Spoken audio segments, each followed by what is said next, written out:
دعاء لو قُلته يوم الجمعة ربنا هيحقق لك كل اللي نِفْسك فيه، وهتتحل كل مشاكلك، وربنا هيرزقك من حيث لا تحتسب. مش بس كده، ده أنت لو مديون ربنا هيبعت لك اللي يسد عنك دينك، ولو مكروب ربنا هيبعت لك اللي يفرّج لك كربك.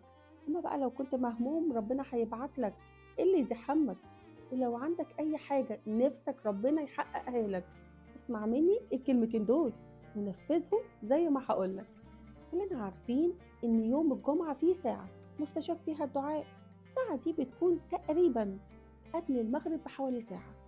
عشان كده عايزاك يوم الجمعة وكل جمعة تقوم قبل المغرب بساعة، تتوضى وتقعد في مكان هادي عشان محدش يقطعك وانت متوجه للقبلة، وتبدأ بالاستغفار والصلاة على الحبيب سيدنا محمد عليه أفضل الصلاة والسلام، وتقول الدعاء ده: اللهم أنت ثقتي ورجائي، اللهم ثبت علي عقلي وديني، وبك يا رب ثبت لي يقيني، وارزقني الرزق الحلال الذي يكفيني، وابعد عني شر من يؤذيني، ولا تحوجني لطبيب يداويني، اللهم استرني على وجه الأرض، اللهم ارحمني في بطن الأرض، اللهم اغفر لي يوم العرض عليك.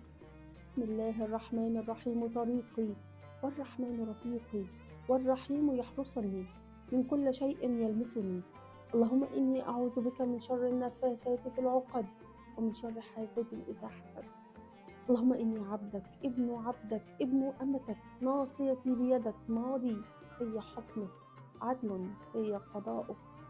أسألك بكل اسم هو لك سميت به نفسك، أو أنزلته في كتابك، أو علمته لأحد من خلقك، أو استأثرت في علم الغيب عندك، أن تجعل القرآن العظيم ربيع قلبي ونور صدري وجلاء حزني وذهاب همي.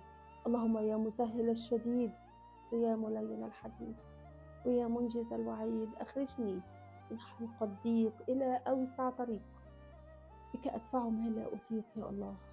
اللهم إني أسألك قدرتك التي حفظت بها يونس في بطن الحوت، ورحمتك التي شفيت بها أيوب بعد الابتلاء، ألا تبقي لي هما ولا حزنا ولا ضيقا ولا سقما إلا فرجته. اللهم إنك لا تحمل نفسا فوق طاقتها يا الله، فلا تحملني من كرب الحياة ما لا أطيق يا الله. اللهم آمين يا رب العالمين، وباعد بيني وبين مصائب الدنيا وتقلب حوادثها كما بعدت بين المشرق والمغرب. اللهم بشرني بالخير كما بشرت يعقوب بيوسف، وبشرني بالفرح كما بشرت زكريا بيحيى. اللهم آمين آمين آمين يا رب العالمين. اللهم تقبل منا جميعا. هكتب لكم الدعاء في التعليقات عشان تقولوا دايما. يا ريت تعمل لايك وشير للفيديو ده بالذات عشان تساعد في نشر الخير لكل الناس، وربنا يتقبل منك دعائك بعون الله. أحبكم في الله. هدية محمود.